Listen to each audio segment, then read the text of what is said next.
we turned to our evidence from the field. This was no ordinary night, and it called for some no-nonsense analysis.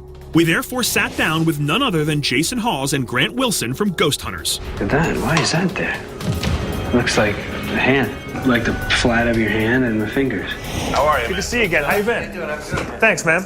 Our EVP sessions had yielded some unnerving results once we isolated the audio. This is an EVP session. Is there anybody here?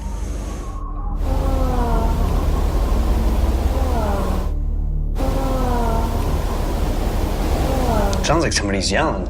Yeah. Sounds female, though, to me. I'll give you that. There it is again. Woods, a strange giggle of a girl. Is anybody here with me in this circle?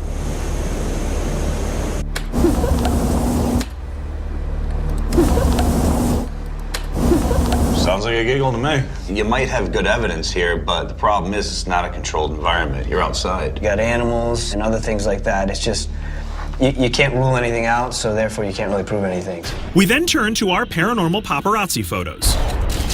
Our trap cameras and point-and-shoots had fired multiple times. Would our images yield up the same strange artifacts that had been seen by so many others? The results spoke for themselves. That's what we come across all the time. It's just what people call orbs. It's just dust. You're seeing the reflection of the flash on that particle. You can take a picture and it'll be there. The next picture it'll be gone. There were a few others that caught our eye throughout the night. That is more like what you would expect to find based on the reports. I mean, hundreds and hundreds of years. It looks like a little torch or something out there.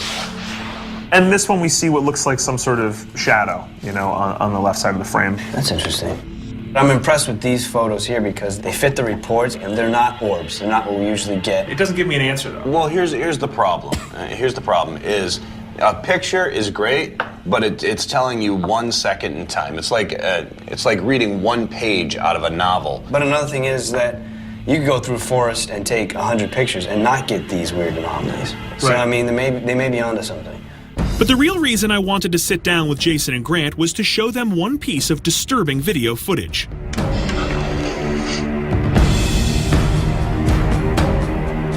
I have no idea.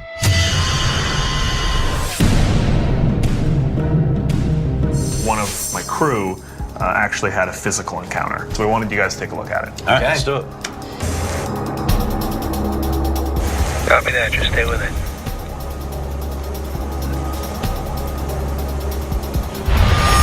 Whoa, he's gone. He's gone. I have no idea. What is that his That's arm? his arm. So his arm's just like that? Yeah, he just gets launched out of his chair. But it's like so, boom. He just went poof.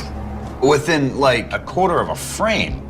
He's up. He goes from here to here. Either something's grabbed his arm and is pulling him, or he's reacting to something to his left and he's launching away from it. The part of this that is the most sort of unsettling for us is the very last part of this. What is that? He has a bunch of bad scratches, fresh scratches that are bleeding. I just feel like itchy. Okay. Oh. It's not like he was wearing a t-shirt. He was wearing a jacket that looked like it was buttoned around his thumb or something. And for there to be deep, fresh wounds like that, but his clothes are fine. Right. We get that a lot in the paranormal field.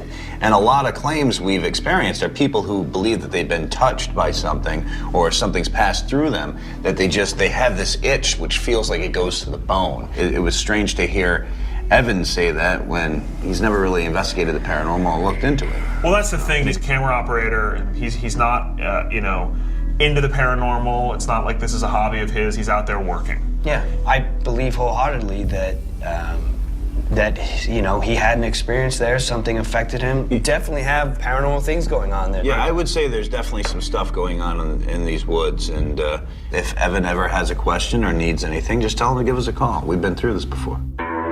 The wealth of personal experiences in the haunted forest of Romania, accompanied by stark visual and audio evidence, was hard to explain away. We can't discount that the strange lights we observed were some sort of natural anomaly, and the EVP results aren't definitive. But what of Evan? His scratches could have come from his fall, but how did a full-grown man in a sitting position get flung through the air like a rag doll? Residents near the Hoia Baciu forest have an easy answer. Don't go. They believe the culprit is right before our eyes, invisible to us but captured on our cameras. I don't think Evan would disagree.